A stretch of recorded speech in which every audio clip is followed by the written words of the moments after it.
Salut à tous et bienvenue. Comme tous les mardis soirs, vous pouvez retrouver le podcast L'Open Edition, présenté par Joe, Gwen, Alec et Willabug. Mesdames et messieurs, de Paris, Montréal ou Abidjan, vous écoutez le podcast Open News. Yo yo yo la catchosphère, comme chaque mardi on est de retour et cette fois l'équipe est de retour au grand complet puisque je ne suis pas seul, je suis accompagné de celui qui m'a tenu compagnie la semaine dernière, je sais c'est très redondant, mais bienvenue à toi Alec. Hello, bonsoir tout le monde, oui, je suis le dernier survivant des chroniqueurs. Voilà, mais cette fois ils sont de retour et ce ne sont pas des morts vivants. Tout d'abord la touche charme de l'émission, Boula. Bonsoir à tous, oui je suis là, je suis bien là et à l'heure cette fois-ci. Et également est présent notre technicien, notre docteur Frankenstein de l'équipe, Gwen. Bonsoir tout le monde, ravi d'être de retour parmi vous, ça fait très plaisir. Alors, la semaine dernière, on a commencé à faire un petit point sur les champions de la WWE à quelques jours maintenant de WrestleMania. On va cette semaine reprendre notre petit point champion, mais avant ça, on va faire une petite paire de news très rapidement. Alors, tout d'abord, on va faire une petite news sur The Rock. Alors, on a beaucoup réfléchi si oui ou non devait vous parler de cette news, mais comme, à mon avis, ça fait partie peut-être de beaucoup de la jeunesse de beaucoup d'entre vous, de beaucoup d'entre nous en tout cas, est-ce qu'il y en a qui se rappellent de Jumanji ? À fond. Carrément, oui. Ouais. Jumanji avec une merveilleuse histoire du jeu de plateau qui part totalement en sucette au niveau fantastique, c'était super d'ailleurs. Pour l'époque, c'était énorme d'ailleurs.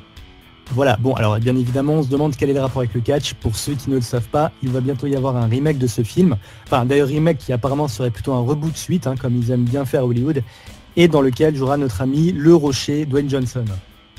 Oh génial. Alors petite news pour vous dire que ça y est, on a enfin un peu plus d'informations, notamment sur la forme du film. Alors dans le premier Jumanji, c'était la jungle, les éléments de la jungle et les différentes pièces de la jungle qui sortaient du jeu pour venir dans la réalité.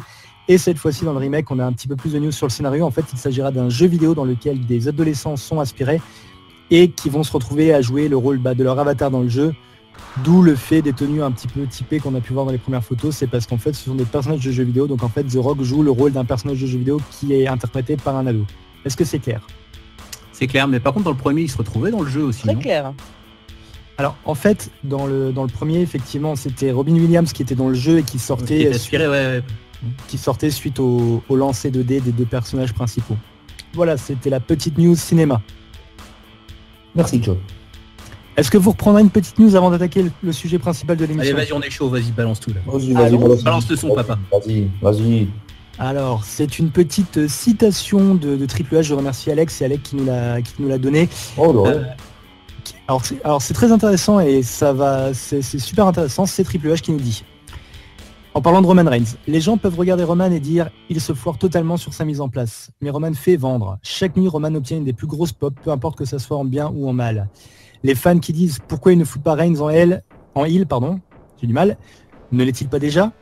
Si on en croit ce qu'ils disent, le fait que Roman soit eu à ce point en fait le plus gros heel que nous avions à la WWE. C'est juste qu'on le présente d'une manière différente d'un heel normal. Alors, que dire de ça ? Ça soulève un débat super intéressant et qui pourrait durer toute l'émission en fait. Ah, c'est un débat qu'on a depuis plusieurs semaines, depuis plusieurs mois. Non, mais le vrai débat, c'est en fait, est-ce qu'un mec qui se fait huer parce que les gens n'aiment pas ce qu'il fait, dans ce cas, a la même valeur qu'un mec qui cherche à se faire huer ? Oui, mais on s'en fout que les gens le huent parce qu'ils n'aiment pas ce qu'il fait. Les gens le huent, voilà, et c'est ce qu'ils cherchent à avoir. Et les gens le huent, point barre. Non mais c'est ça le truc, c'est qu'il cherche pas forcément à l'avoir, puisque techniquement il se comporte en face. Donc en fait, c'est pas vraiment ce qu'il cherche. C'est là où c'est un débat intéressant. De toute façon, d'un côté, la WWE, ils s'en foutent du moment qu'il rafle le pognon et il fait vendre, ça suffit. Voilà, et du moment qu'il y a des réactions, à la rigueur, ce serait grave si le mec n'avait pas de réaction, aussi bien réaction positive que négative. S'il n'avait pas de réaction, ça c'est le pire en fait pour un catcheur, d'avoir aucune réaction. Ça me rappelle un show, ça que... Autant qu'il le eut. Voilà, pour telle ou telle raison, on s'en tape. Il le eut, voilà, c'est tout. Il le eut, point barre. Après, même s'il veut passer face, etc. Bon, ça, c'est un autre débat. Mais ce personnage, Roman Reigns, génère des réactions. Et c'est tout ce qu'on lui demande. Enfin, Alec, toi qui... On lui demande, mais basiquement, pour moi, voilà, quoi, c'est ça. Il génère des réactions, voilà. Alec, toi qui généralement est un des plus grands défenseurs de Roman Reigns, qu'est-ce que t'en penses? J'aime bien le mot défonceur pour ce jeu de mots. En fait, il cherchait le mot détracteur, mais il a pas trouvé. Non, je pense que c'est un défenseur. Je trouve que Triple H a quand même bien réussi son défenseur, dans le sens où ça fait 3 ans qu'on nous bouffe du Roman Reigns en top babyface de la compagnie. Ça n'a jamais fonctionné et ils se disent ah mais maintenant on a fait exprès de le tourner différemment en heel. Hein. Je trouve que c'est une bonne parole d'un mec qui joue à business quoi. Il dit vous pensiez que vous voulez le faire face, maintenant on le fait heel, regardez vous le huez. Donc voilà. Alec, excuse-moi, mais t'as pas compris ce qu'il a dit en fait. Hein. Moi je trouve que c'est de la manipulation. Hein. Non, t'as pas compris ce qu'il a dit. Ce qu'il dit c'est on a voulu le foutre en face, ça prend pas, et ben on s'en fout, on vous le met en heel et vous le huez, c'est ce qu'on veut. Point. Moi j'attends de voir la suite. Moi j'attends de voir son match à Mania, parce que pour l'instant il a eu que des matchs en tant que top face, hein, contre Braun Strowman et tout ça. Mais il reste maintenant. Mais il reste top face, c'est ça le truc. C'est qu'il reste top face, mais il est booké comme un face et il a une réaction de heel. C'est ce que Triple H dit. Je suis le seul à voir ça ou Joe, je sais pas, non? Non, mais en fait ce que vous dites toutes les deux se rejoint plus ou moins. C'est juste que la finalité n'est pas la même. Cette phrase ne veut rien dire. À mon avis, vous avez tous les deux la même façon de comprendre la chose, mais vous l'exprimez peut-être d'une façon différente. Mais c'est assez intéressant, ça me rappelle ce qui se passait il y a quelques années de ça, mais en inversé avec Stone Cold. Stone Cold qui était booké comme un heel et qui avait une réaction de top babyface. Exactement, ouais. Ah oui. En fait, ouais, c'est vrai que quand tu regardes, c'est... Mais encore, on en parlait tout à l'heure, c'est que vraiment celui qui a entre guillemets initié ça, je parle pas par rapport à l'effet Stone Cold, hein. Je parle de l'effet Roman Reigns, quand tu regardes, c'est vraiment John Cena, quoi. Le mec, il est arrivé, c'était le top babyface, ça allait toujours rester, ça allait toujours, mais il se faisait huer à mort. T'imagines quand même que c'est la honte pour le mec qui est en face de lui sur le ring. Alors Gwen, il n'est pas arrivé en tant que top babyface, hein, il a eu tout un run en tant que heel. Hein, oui, je sais, non, je parle quand il était comme Roman Reigns, d'ailleurs. Voilà, non, je te parle quand il était censé l'être après et que ça commençait vraiment, il a commencé à se faire huer. Et le truc, en fait, c'est quand il réfléchit, c'est quand même la honte pour le mec qui était sur le ring en face de lui, d'une certaine manière. Parce que t'avais les Let's Go Cena sucks, mais alors le deuxième, tout le monde s'en foutait. C'est vrai. Mais c'était quand même assez énorme. Mais d'ailleurs, quand on regarde, c'est assez intéressant, puisque finalement, John Cena, toutes ses grosses rivalités, sauf peut-être récemment avec AJ Styles, il les a toujours, entre guillemets, contre ce qu'on pourrait appeler des... Je ne sais pas quel terme utiliser, c'est des bons catcheurs, mais ça n'a jamais été des grosses stars. Mais à part peut-être The Rock. Des mid-carders, pardon. Bah, non, pas vraiment, justement, c'est hybride. Ce serait entre le upper mid-card et le main event. Des mecs comme Edge, par exemple, qui est une putain de légende, hein, ne me faites pas dire le contraire, mais qui est pas une grosse star comme l'a été Stone Cold ou The Rock. Hein. D'ailleurs, c'est peut-être les... Je suis pas d'accord avec toi. Pour moi, Edge n'est pas une légende. Non, mais Edge, oui, moi je vois tout à fait ce que tu vas dire. Effectivement, Edge, c'est un très bon catcheur. C'est un gars... c'est vraiment un catcheur extra, mais effectivement, il n'a pas la pop comme peut avoir justement comme a pu avoir The Rock ou Stone Cold. Bah, d'ailleurs, il y a quelques années, pour vous donner une idée, c'était, il y avait une petite polémique parce que Triple H dans une interview avait dit justement que Edge n'avait pas le truc. Et Edge l'avait pris plutôt cool, il a fait bah oui effectivement je le sais bien, il y a eu qu'un Stone Cold dans The Rock, et d'ailleurs même Triple H quand on regarde finalement il est en dessous des deux autres. Hein. Largement, ouais. Mm-hmm. C'est Triple H, c'est le troisième plus gros, on va dire. Enfin, de la grosse période d'attitude, hein, parce qu'il y a aussi l'Undertaker, tout ça, mais je le compte déjà avant. L'Undertaker, il était là avant, il fait partie des meubles. Mais si on prend les 3 plus grandes stars de l'attitude, à mon avis, et si vous avez une opinion, n'hésitez pas à nous la faire connaître, vous qui nous écoutez. Mais quand on prend The Rock, Stone Cold, Triple H est quand même derrière, malgré tout ce qu'on pourrait croire, malgré le fait que c'est le beau-fils, tout ça, il reste quand même derrière, quoi. Triple H en fait a eu un gros run effectivement parce que aussi c'est le beau-fils. Bon, il a des talents dans le ring, c'est pas le problème. Il a un charisme, il a beaucoup de trucs, c'est pas le souci. Mais tu t'arrives effectivement pas à une hauteur de voilà. On te demande un catcheur, 90% des gens vont te sortir Hulk Hogan par exemple, parce que voilà dans les années 80 c'était Hogan, dans les années 90 c'était Stone Cold, dans les années 2000 c'était The Rock et dans les années 2010 c'était Cena. T'en as un par voilà. La différence avec Hogan, c'est que tu vas demander un catcheur à un mec dans la rue, même si le mec ne connaît pas du tout le catch, il va te sortir Hulk Hogan. Hulk Hogan, il est passé, mais carrément au travers, tu sais, de ces barrières, tu vois, de fans de catch, parce que Hulk Hogan, catcheur, tu vois, Hulk Hogan, c'est vraiment, moi, c'est la plus grosse superstar de catch qu'il y a jamais eu. Parce que le mec, il connaît tout le monde. C'est là où c'est marrant, parce que je pense que c'est ce que Joe allait dire. Parce que si tu demandes par rapport à The Rock, t'allais dire, c'est ça? Exactement, oui. Ouais, parce que maintenant, si on te demande de citer un catcheur, t'en as plein qui te répondront pas, Dwayne Johnson, parce qu'ils savent pas qu'il a été catcheur avant.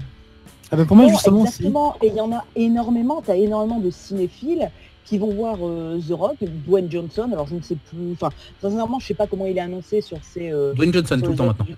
Voilà, Dwayne Johnson, tu vois. Et les gens vont dire, ouais, j'ai vu un super film avec Dwayne Johnson, et puis si toi tu parles avec, tu vas dire, ah ouais, The Rock, et puis il va te dire, mais qui?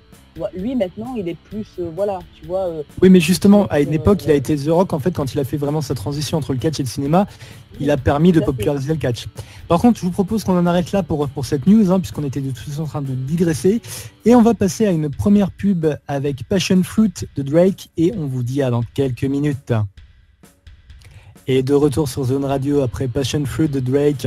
Pendant la pub, on a eu des galères de micro, c'est pas croyable. Faut qu'on vous raconte ça. En fait, on a notre Boula nationale qui cherche un moyen d'avoir un meilleur son et elle se retrouve à vouloir scotcher son téléphone sur sa joue. On vous laisse imaginer la scène. Son micro.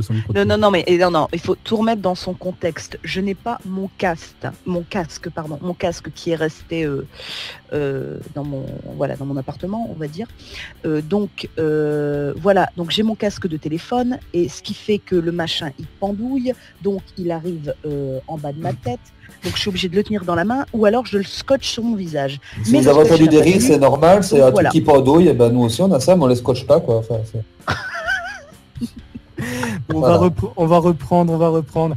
Alors la semaine dernière... Alec, tu me fais honte. Excuse-moi Alec, tu me fais honte. Tais-toi. Excuse-moi, ça pendouille. Hein. On va reprendre en essayant de ne pas s'interrompre, messieurs, s'il vous plaît. Alors la semaine dernière, on a commencé à voir les champions de l'UE. On va revenir sur des champions qui ont changé depuis la dernière fois, puisque ça y est, les American Alpha ne sont plus champions par équipe de SmackDown. Ouais. Les nouveaux champions, et d'ailleurs, ils sont plus champions, mais on l'avait prévu. Alec l'avait dit, je crois. Je l'avais dit, mais je pensais pas que ça se passerait le soir même qu'on l'ait dit, quoi. C'était... Non, ouais, ben voilà, les Usos, hein, comme on les en parle. Voilà. Alors, comme la dernière fois, on va faire un petit bio rapide des deux catcheurs. Les Usos, qui sont deux frères jumeaux, donc c'est pratique, ils sont nés à la même date, puisqu'ils sont nés le 22 août 1985 à San Francisco. Donc Samoa. Attends, juste une petite anecdote. Est-ce que vous vous rappelez des Body Donas? Ah, mais bien sûr. Les frères jumeaux, mais Skip et Zip, des Body Donas. Ah ouais, mais ça c'était une sacrée équipe, les Body Donas. Mais de toute façon, ces équipes à cette époque-là, c'était des vraies équipes de catch. T'avais les Body Donas, t'avais les je sais plus, les fermiers, il y avait les Godwin. Comment ils s'appelaient? Les Godwin, il y avait les Rockers. Bienvenue, vous êtes... les bonjour, bienvenue dans les années 80 pour les deux vieux. Vous êtes bien sur Nostalgie Radio. Non, mais au moins à cette époque, moi je suis désolée, à cette époque, t'avais des vraies équipes de catch. Maintenant, t'as ils te prennent un gars, celui-là, tiens, il va bien aller avec. Voilà, deux gars comme ça.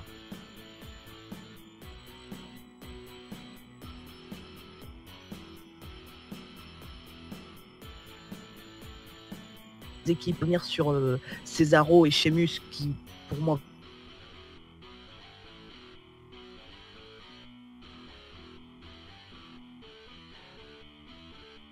alors pour revenir à la FCW où ils ont fait leur début, ils ont été entraînés à la FCW, ils ont fait leur début, je vois ça à la WXW. Voilà. Pour ce qui est des championnats par équipe, en ce moment ils sont en rivalité donc avec les anciens champions, les American Alpha. Il y a de fortes chances qu'il y ait encore d'autres matchs entre les deux. Et voilà, je crois que c'est à peu près tout ce qu'on peut dire sur les champions actuels. Alors la question qu'on posait déjà la semaine dernière, on va le faire chacun son tour. Est-ce qu'on valide les champions? On va commencer par Alec qu'on n'a pas encore écouté. Comparé aux American Alpha qui n'ont pas eu assez de temps pour élargir leur horizon de personnages, oui, ils méritent un peu plus que les American Alpha pour l'instant. Maintenant à voir par la suite. D'accord. Boula, est-ce que tu valides? Oui, parce que en fait, personnellement, moi j'aime beaucoup les Usos. J'aime bien cette équipe, je trouve que c'est une équipe qui a du peps et qui... Moi j'aime bien, et ça fait une vraie équipe. Alors d'autant plus qu'ils sont jumeaux, ça fait encore plus une vraie équipe. Moi j'aime bien les vraies équipes. Gwen? Je suis d'accord avec Boula, une vraie équipe, ça fait du bien. D'ailleurs, par contre, je trouve qu'il y en a de plus en plus en ce moment à la WWE, ils commencent à retrouver une culture du catch par équipe. Mais oui, je valide, ils sont très bons, ça fait un moment qu'ils sont là, ils font correctement le boulot, y a rien à dire sur eux. Bon. Eh ben, je vais vous surprendre, mais je suis moyen fan. C'est comme moi, quoi. T'es moyen fan, mais est-ce que c'est pour autant que tu ne valides pas? Est-ce que c'est pour autant que tu trouves que les mecs ne méritent pas? Ah bah c'est un oui dubitatif. C'est un oui, il faut voir. Oui, voilà. Ouais, mais de toute façon, vous deux, vous êtes toujours l'esprit de contradiction. Ah bah non. Pas d'accord avec moi, Gwen? Tout à fait. Mais non. Voilà. Et je valide. Voilà. C'est mutinerie ce soir dans le podcast L'Open News sur Zone Radio. C'est Alors, fou, ça. bon, dans l'absolu, c'est 2 oui, 2 oui, donc on va dire oui quand même. Ah bah tout à fait, Voilà. oui. Bon, Maintenant, j'espère qu'ils auront un run intéressant en tant que champion. à mon avis, il durera pas. À mon avis, WrestleMania, les American Alpha vont regagner le titre. Je le vois comme ça. Ou une autre équipe. Qui est aussi Oui. une vraie équipe.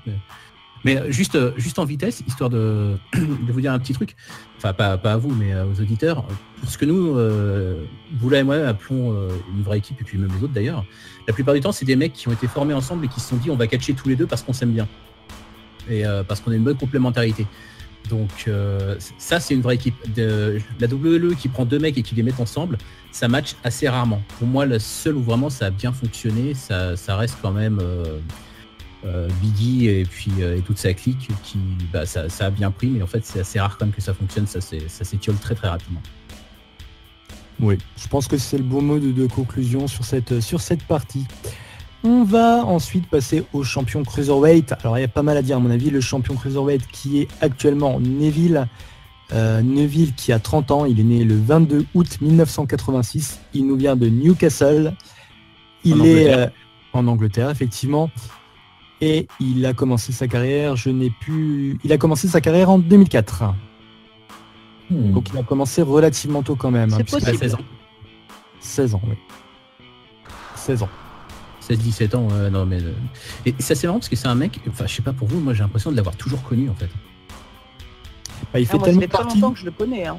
Il fait tellement partie du paysage catchesque, que ça soit la WWE ou même avant sur le circuit européen, qu'effectivement il est...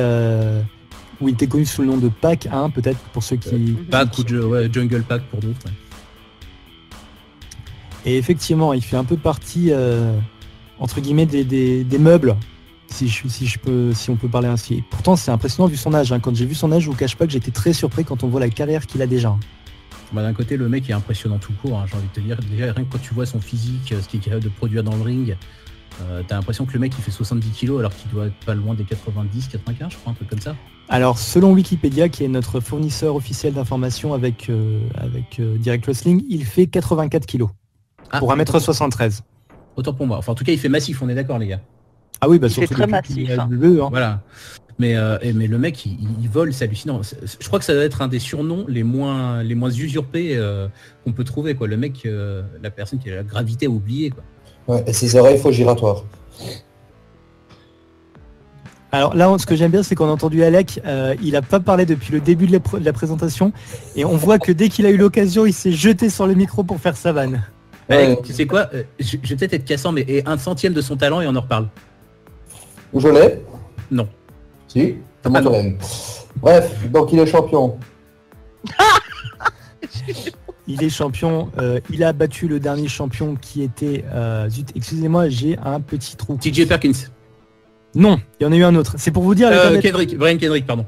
Non plus. Bah si, Non. Wikipédia, les gars, vite, Rick Wikipédia. Swann. Ah oui. Rick Swann. Putain, j'ai complètement oublié lui. Le titre Cruiserweight est là depuis, peut-être 5-6 mois maintenant. Non, plus ça, juillet août. Ouais, il est là Le depuis tournoi. Ouais. très peu de temps et on a eu 5 champions déjà. En comptant les 2 fois champions, machin, tout ça. On a eu plus de matchs 3 contre 3 que de champions. Soit dit en passant, Rick Swann était très oubliable. Ah, je suis pas d'accord. Ah Il ouais est très bon, Rich Swann. Il est Il très m'a bon. appris à danser. Ouais. Je dis pas qu'il est pas bon, je dis qu'il est très oubliable. C'est pas pareil. Mais c'est ça le problème de la WWE, on l'a remarqué avec Alec avant de commencer, c'est que les mecs, en fait, la division Cruiserweight à la base était censée apporter du sang nouveau, puisqu'on a eu TJ Perkins, on a eu Rich Swann, on a eu plein de monde, et finalement, la WWE continue de se baser que sur des catcheurs qu'elle a depuis un certain temps. C'est-à-dire qu'on a déjà vu ça quand ils ont rajouté Sin Cara à la division, et maintenant le champion, Neville, il est à la WWE, ça fait des années quand même. Donc c'est qu'il y a quand même un souci quelque part, la WWE n'arrive pas à la... Non, le truc, c'est une question de charisme. Tout à fait, voilà, c'est ça. Le truc, c'est une question de charisme. T'as des catcheurs qui ont du charisme, t'en as qui en ont pas ou qui en ont moins. Et effectivement, un catcheur qui aura pas ou très peu de charisme, tu vas facilement l'oublier. Et tu vas passer au-dessus. Il pourrait être champion de n'importe quoi. Voilà, le charisme, en gros, tu l'as ou tu l'as pas, quoi. Mais je pense pas que ce soit nécessairement une question de charisme. J'ai plus l'impression que c'est une question de personnage connu et de la façon dont le personnage est présenté. La preuve, là, on a eu le cas récemment avec Jack Gallagher, qui reste un des personnages de la division Cruiserweight les plus connus, les plus reconnaissables en tout cas. Oui, mais il y a un truc. Parce qu'il a du charisme. Il a du charisme. Jack Gallagher a du charisme. Il a un charisme de ouf. Il a un personnage, il a une façon d'être, tu vois, physiquement, tous ces trucs English autour de lui, tout ça. Ça fait partie du truc. Mais il a du charisme, ce mec. Pourtant, il paye pas de mine. Mais voilà, quoi. Le charisme, après, ça s'explique pas, quoi. Le charisme, tu l'as ou tu l'as pas. Il a du charisme. Tout à fait. Et soit dit en passant, félicitations à lui, parce qu'il a gagné son premier combat en MMA pro, Jack Gallagher. Ah, parce qu'il fait du MMA aussi. Oui, et il a gagné. Attends, il fait du MMA en même temps qu'il est sous contrat avec la WWE. Tout à fait. Bon, on en connaît d'autres. Ah bon? Alors, vous m'apprenez quelque chose, les gars. Le truc, en fait, c'est qu'ils n'ont pas le droit de catcher pour des... Non, mais ils peuvent faire promotions de catch concurrentes, mais ils peuvent faire s'ils ont envie de faire du football ou n'importe quoi, ou du MMA ou ce qu'ils veulent, ils ont le droit, Je vais essayer de regarder ça. Non, pour l'instant, il a fait un combat, donc il en fera pas avant un moment, mais oui. Quoi qu'il en soit, pour revenir sur le champion qui est Neville, est-ce qu'on valide? Ah mais à fond, mais 200%, on valide à 1000% Neville. Neville, il mérite ça. Neville, d'où il est parti là et jusqu'où il est arrivé pour le moment, on valide. Enfin, moi personnellement, je valide mais carrément. Moi, c'est vrai que Neville, je l'ai connu quand il y avait 25 kilos de moins, qui était sur les circuits européens. Là, je le vois ici à la WWE. Tout ce qu'il a parcouru, oui, mais c'est déjà, le titre, il est amplement mérité. Voilà, quoi. C'est validé à 1000%. En fait, Boula, c'est la Orlando de l'équipe, elle connaît tout le monde. Non, je connais pas tout le monde, mais Neville, oui, Neville, pour la petite histoire, mais je vous l'avais déjà raconté, je l'avais trimballé dans le métro à Paris pour l'emmener d'un point A à un point B. Alors, après cette anecdote passionnante, on va marquer une deuxième pause avec This Shit de Sol, et on vous dit à dans quelques minutes sur Direct Wrestling et Zone Radio. Et de retour dans le podcast L'Open News après Vichy de Sol, et on était en train de faire un point sur les différents champions de la WWE. On a parlé de champions Cruiserweight et maintenant on attaque entre guillemets les gros titres, et on va tout de suite attaquer donc avec le titre United States qui est détenu par Y2J Chris Jericho. Alors Chris Jericho qui a une carrière très longue puisqu'il est il a commencé sa carrière en 1990. Il est né le 9 novembre 1970 au Canada, dans un endroit que je n'arrive pas à prononcer, je vous avoue. Winnipeg? Il est né à Winnipeg, non? Non, même pas. Même pas. Wikipédia, Même pas, Wikipédia. Justement, non, d'après Wikipédia, il est dans un endroit qui s'appelle Manhasset. À mon avis, c'est peut-être... Manhasset, oui. Ça se prononce comme ça? Ouais, Manhasset. Ok, bon, d'accord. Ouais, Manhasset, ouais. Autant pour moi, il est né à Manhasset, au Canada.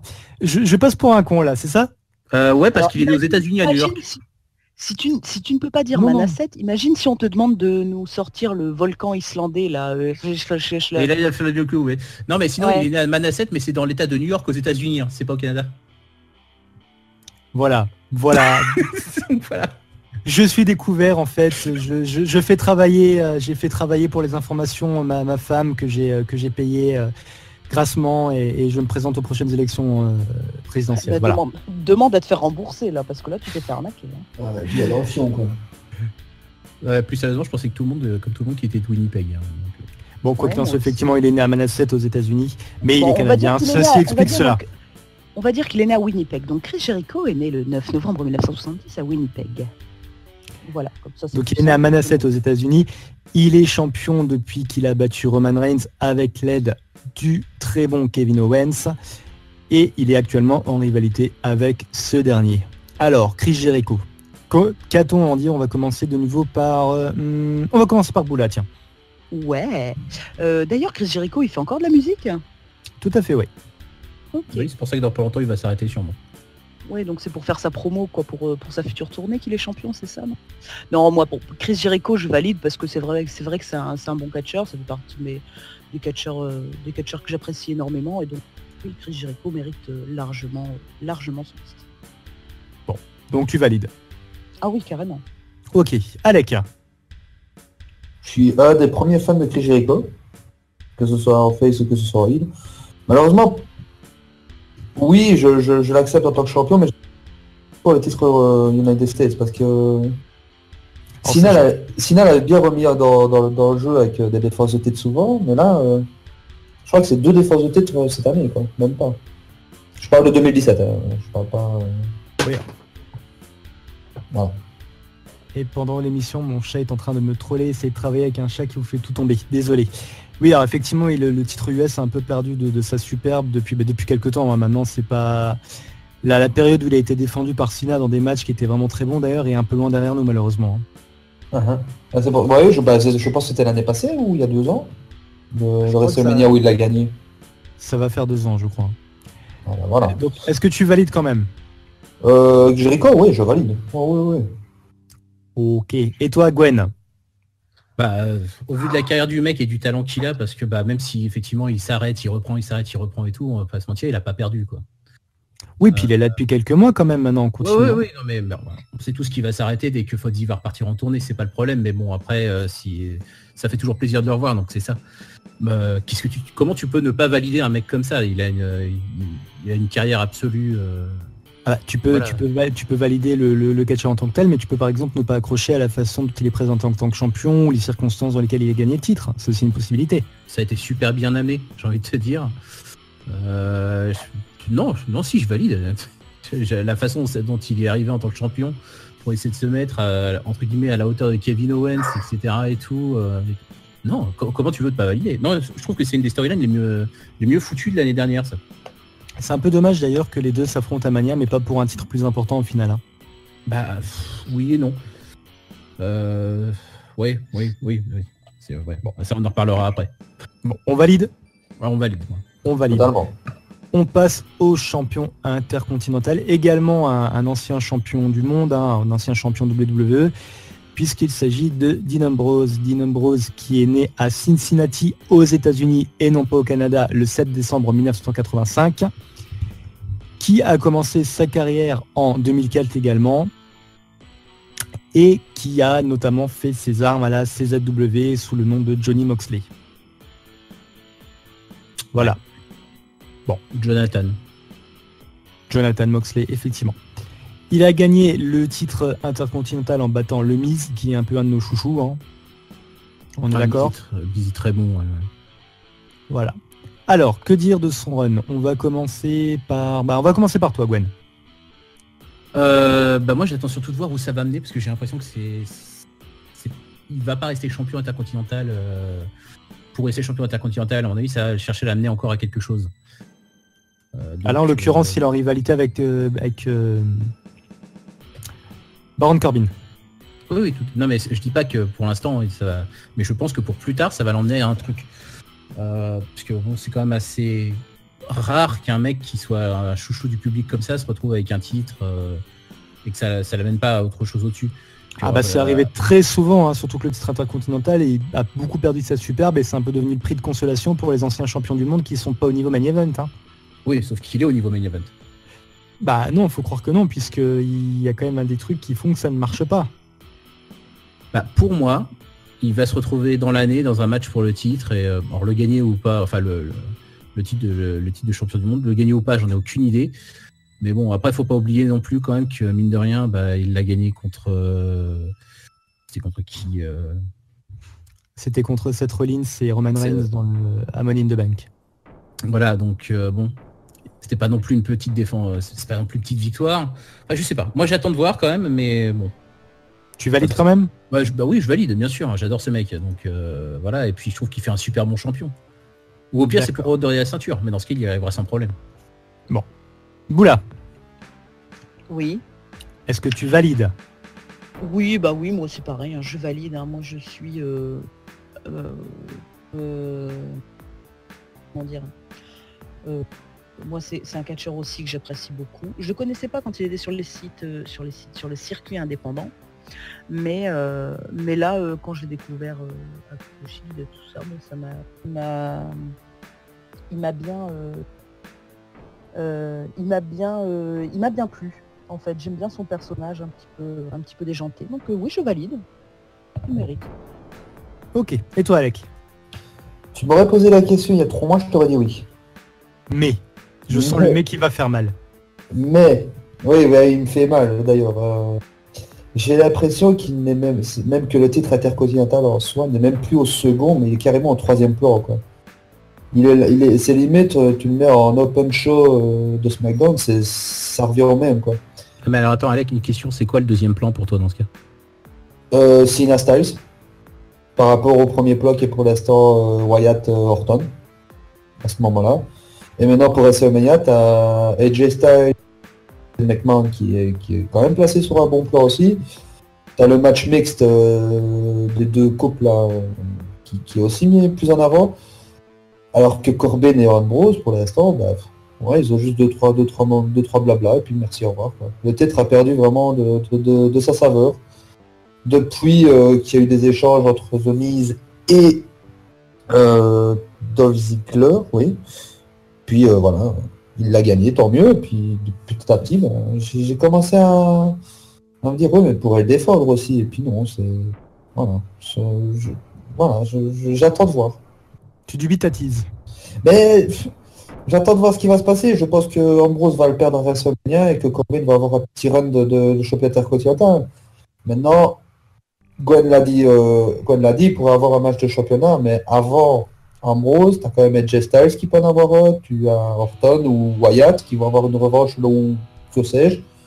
Tu as aussi Cena, t'en as d'autres qui sont plus mis en avant pour être main eventer pour le titre que Ambrose. Effectivement, je suis assez d'accord avec toi et je vais même être un petit peu dur, ça va être un petit peu la punchline avant qu'on parte en pause, mais j'ai l'impression que malheureusement Dean Ambrose est en train de se transformer en Dolph Ziggler de luxe. Oui, ouais. C'est le Dolph Ziggler qui fait de l'hardcore, quoi.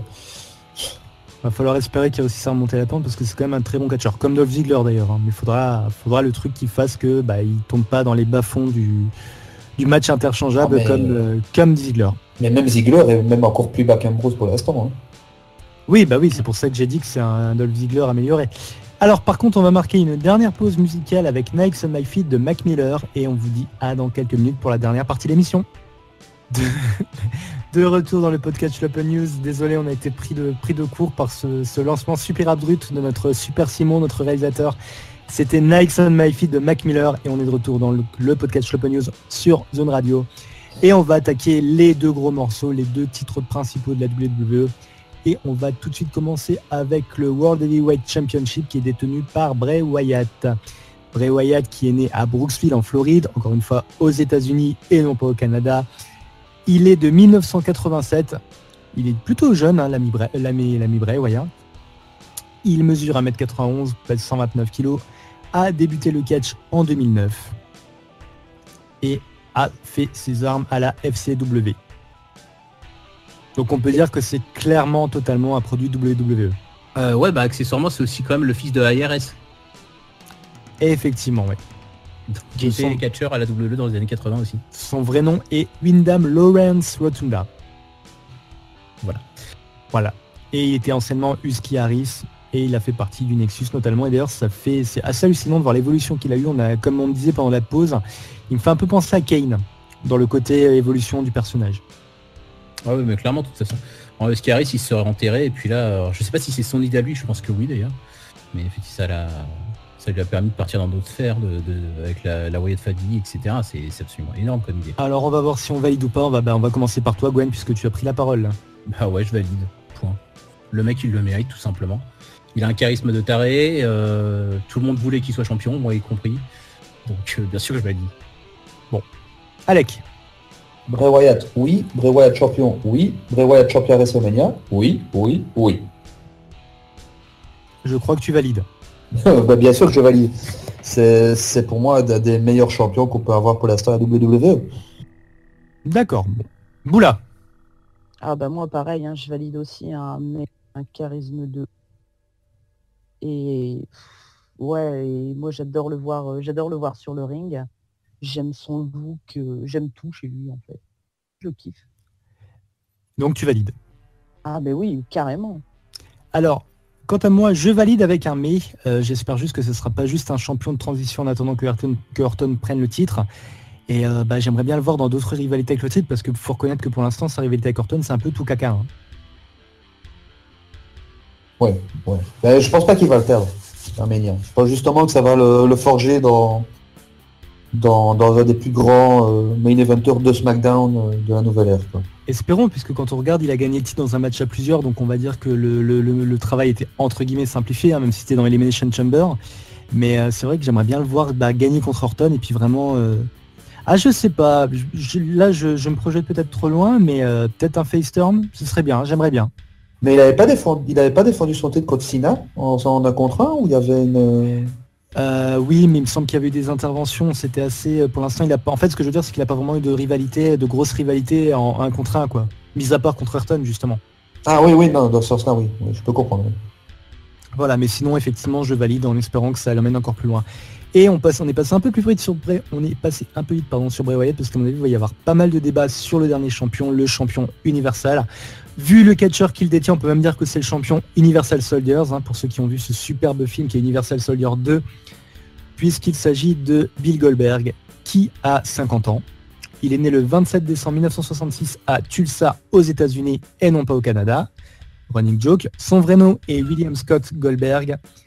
Il a fait ses armes au PowerPoint de la WCW et a commencé en 97. Mais par contre, on peut pas vraiment dire que sa carrière date depuis 97, étant donné qu'il a bien fait un arrêt d'une douzaine d'années, hein, si je ne dis pas de bêtises. Alors oui, on voit, il s'est arrêté en 2003-2004 à la WWE, il revient en 2017, 12-13 ans. Ouais. Voilà. Alors, on va commencer par Moula. Qu'est-ce que tu penses de Goldberg? Est-ce que tu valides ou pas? Alors, là, je vais être un peu mitigée, parce que Goldberg, c'était un très bon catcheur il y a quelques années, en fait. Après, je sais pas, moi, je suis un petit peu... maître champion, en fait, je comprends pas pourquoi. Donc, tu es dubitatif. Très. Voilà. Gwen. Pardon. Ils ont peut-être leur raison, mais ça n'enlève rien au fait que c'est un catcheur qui a une belle carrière, très respectable, mais voilà, un mais dubitatif par rapport au fait qu'il soit champion. Mais bon, après tout, pourquoi pas? Ça me donne de l'espoir, un champion de WWE à 50 ans. Gwen. Alors, revenons un peu sur Goldberg. Le mec est arrivé à la WCW parce qu'il fallait quelqu'un pour contrer Stone Cold, qui a été viré de la WCW par Eric Bischoff. Et quand on lui a dit un mec en slip noir comme toi et chauve, ça marchera jamais. Bon. Le gars est arrivé là-bas, on l'a poussé histoire de pouvoir contrer quelqu'un en face. Alors est-ce que c'est mérité ou pas? Ça se défend. Voilà. Goldberg, ça n'a jamais été un grand technicien, on va pas se mentir. Ça n'a jamais été un mec qui faisait des matchs d'une demi-heure super intense et tout. Enfin, en gros, c'est pas l'Undertaker.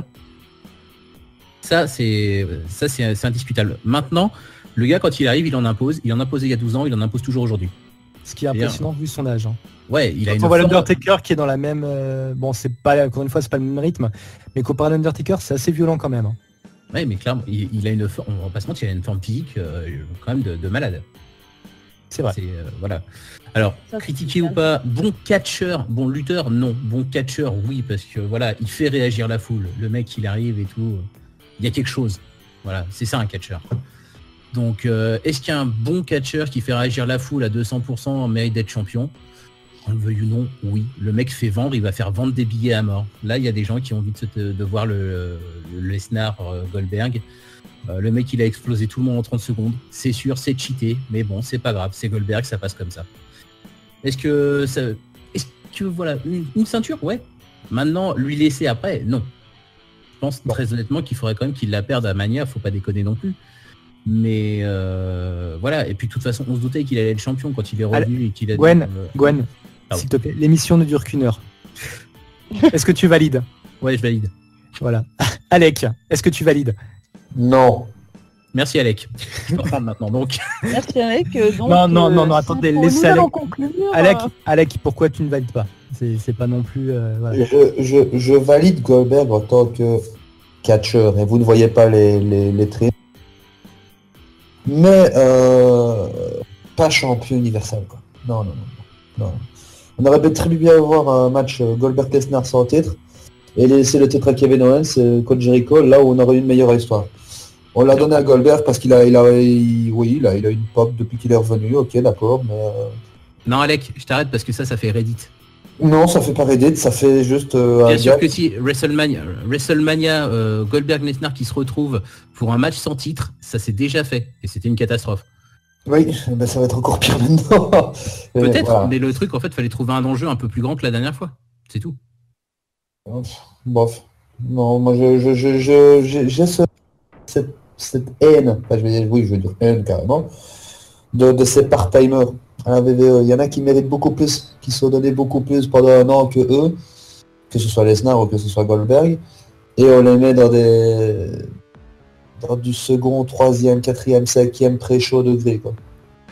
Et pour moi, le titre universel, oui, ok, c'est deux monstres, oui, ok, il faut vendre deux mastodontes, ok, mais le titre n'a pas de saveur. Ouais, voilà, merci. Quant à moi, bah écoutez, je valide parce que j'ai beaucoup réfléchi, parce que moi-même, c'est vrai que je me suis un peu posé la question, mais d'un strict point de vue histoire, Goldberg est un peu un super-héros, tout comme Brock Lesnar est un super monstre, et au point de vue histoire, encore une fois, pur, bah, je trouve que ce règne, il a un peu l'image de Goldberg, c'est-à-dire que si on cherche dans les détails, on peut voir des détails qui gênent, mais au point de vue histoire, ça le fait. Goldberg est un bon personnage.